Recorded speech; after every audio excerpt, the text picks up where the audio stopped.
Hi, welcome to the Peaceful Home.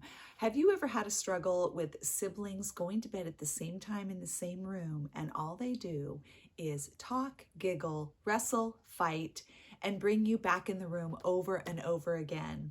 I remember those days having 6 children that whenever we had siblings sharing a room, there were always issues. Welcome back to Family Content on Tuesdays. I'm TeresaElling. If you're new here, welcome. I'm a parenting coach in addition to being a professional organizer, and I do all of my home organizing and decorating content on Fridays. I'm also a wife and a homeschool mom to 6 graduated kids. Today I'm using a viewer question to launch into dealing with children at bedtime when they share a room. So this question comes from, I will call her Luna. Do you have any tips on little kids sharing a room? My 3.5-year-old and 10-month-old share. I have a pretty good routine with my 10-month-old, but my 3-year-old is having trouble. When I tell her the 2 rules of staying quiet and staying in bed, she purposefully makes noise and wants to wake up her sister. She also doesn't like me being out of the room for more than 4 minutes. She can tell if I'm gone longer. So this is a predicament. I'm going to give you 5 tips for dealing with kids at bedtime when they share a room. Sorry to interrupt. I thought of one more tip, so I'm adding number 6 at the end.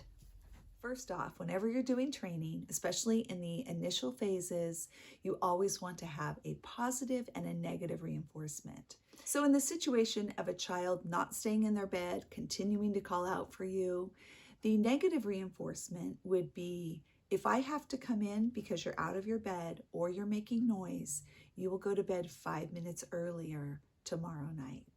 And you'll just need to keep track each time and then make it very clear the next night, around dinner time, Mary, do you remember last night?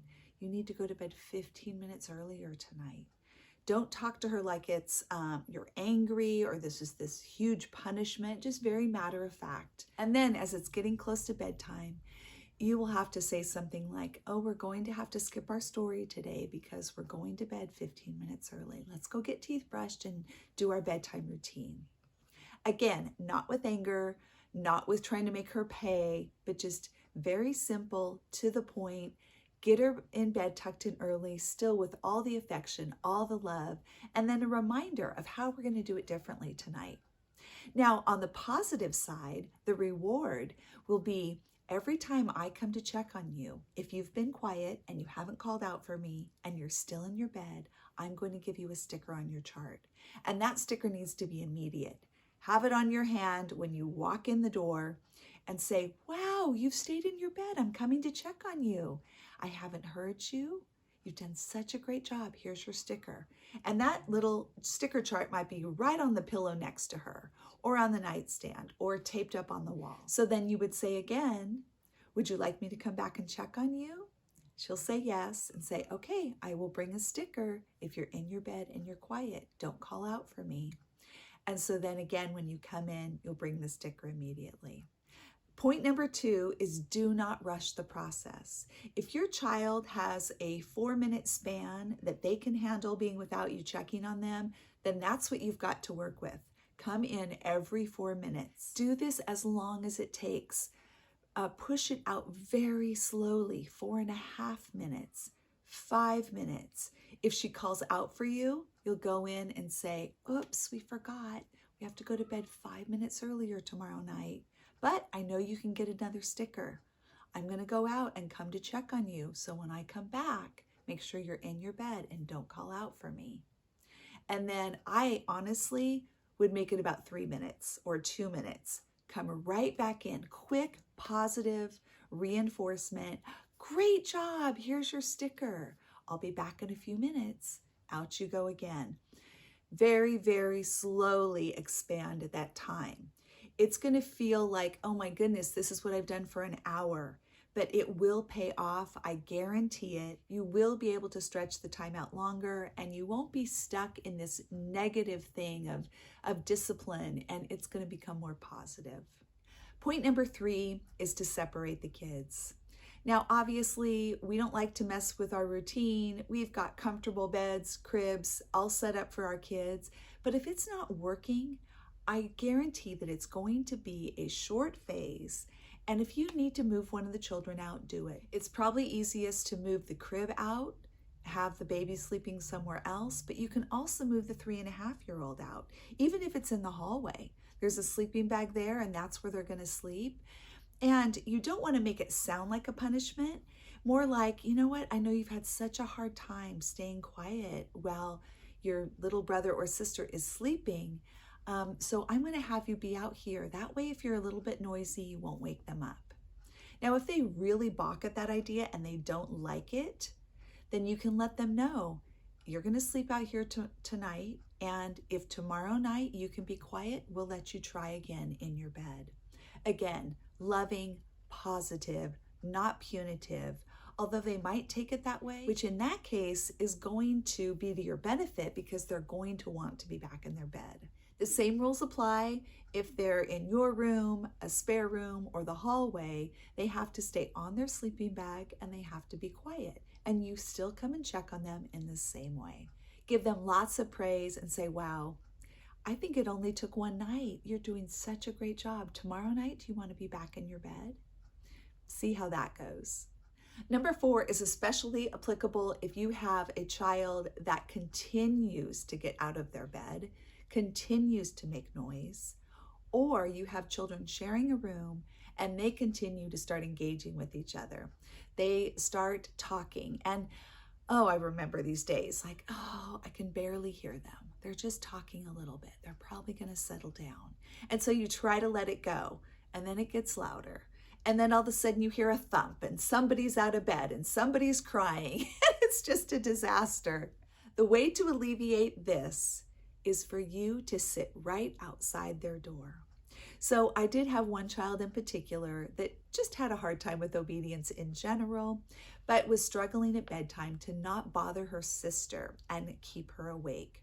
So I sat right outside the bedroom door, even though I was going to try to wait however many minutes before I went in to check on them. If I heard the slightest move of a child sliding off the edge of the bed, if I heard one word, I was in there. Now, the reason for this is you do not want to give them any time to practice bad behavior. You want them to be caught. When I talk to other parents about this, what I hear is they're in the living room watching a show, talking with their spouse. They can hear all this activity with their kids. Their child comes out. I need a drink of water. Go back to bed. I need to go to the bathroom. Fine, go to the bathroom. Then go back to bed. Stop coming out here. And it just begins to be this really negative atmosphere at bedtime. You are allowing your child to practice disobedience over and over while your frustration level is rising. It's a really bad situation and you need to nip it in the bud right away. So don't even be out in another room where you maybe couldn't hear them or they'd have to come out to you. Be right outside their door for an immediate follow-up. I'm sorry you made this choice. This means going to bed 5 minutes early. Now I'll be back in to check on you and I hope that you can be quiet and stay in your bed, and I'll be bringing in a sticker. The key is you've got to take the time to sit there and listen for them, and they are gonna know. If they do the slightest thing, mom or dad, they're on it. They really can't get away with anything, and that's what you want. And number 5, if you have one child that tends to be the instigator, the other one is either sleeping or trying to sleep, you want to deal with that immediately. I'll give you the example of 2 of my grandsons. When they would come to visit, they would be in the office right off of our bedroom. One would be pretty tired, want to fall asleep quickly. The other one would just start talking, and then if he wasn't getting a response, out of bed, bothering his brother, climbing in bed, climbing on top of him. And then the older brother is calling out, Grammy, you won't leave me alone. I'm trying to sleep. And so I remember the first time this was happening, I thought, okay, I'm grandma. Like, I just need to give reminders. This is what we need to do. The next night when it happened again, I realized, how would I instruct any other parent to deal with this situation? So first of all, I stayed nearby. so that I could sense any noise or my grandson getting out of bed. When I tucked him in, I told him, you know what? I will come back and check on you. He loves to have his back scratched. So I said, if I come in and you've been quiet and you're in your bed, I'll give you a quick back scratch. But if I hear you or you get out of your bed, then you're going to have to go sleep in my bed. Well, he immediately began to cry and said, no, I have to sleep with my brother. I have to. And I knew that I had the right consequence. So I told him, it's up to you. You need to be quiet and stay in your bed. Well, I walked around the corner and it was less than a minute that he was out of his bed. I could hear him on the hardwood floor. And I went in and I got his hand and I just started walking him out. And he knew I didn't say a word. He said, no, just give me another chance. I'll be quiet. Do not give a second chance. You need to say what you mean and mean what you say. No reminders, immediate action. So I took his hand, I walked him over to my bed, had him lay down. At this point, he's crying. So I'm offering some comfort. I love you. I'm going to be right here. I will still be checking on you. Because he was saying at that point he was going to be afraid, I made sure there was a light on. And I also made sure that I was walking in and out around the room, doing some things, faking doing some things in my room, faking needing to walk through again, but without looking at him or speaking to him. If any of this sounds intriguing to you at all, this video is part of the Better Bedtime series, which I will link below, and it includes the magic phrase for getting your child to sleep independently and so many other videos that are helpful for bedtime. As soon as he had fallen asleep, I carried him back into his bed with his brother, and he slept there the rest of the night. We did not have a single issue the rest of that trip.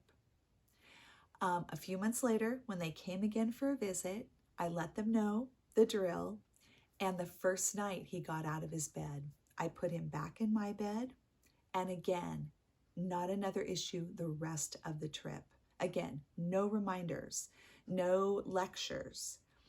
That was a couple of years ago, and every trip since has been a delight. The boys go to bed no problem, and we have not had any issues. I know there are a ton of other ideas out there for helping your children to sleep well when they share a room with a sibling. I would love it if you would comment below. Let me know what has worked for you. Share your advice with other parents that are looking for answers in this area. Please hit that like button and subscribe if you're new here and you enjoyed this content. Thanks for staying to the end. I thought of this when I started editing. So tip number 6 is to give your children some quiet playtime in their room before bedtime.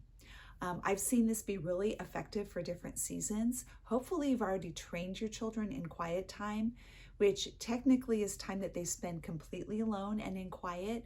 I will post that video below if you would like to take a look at that.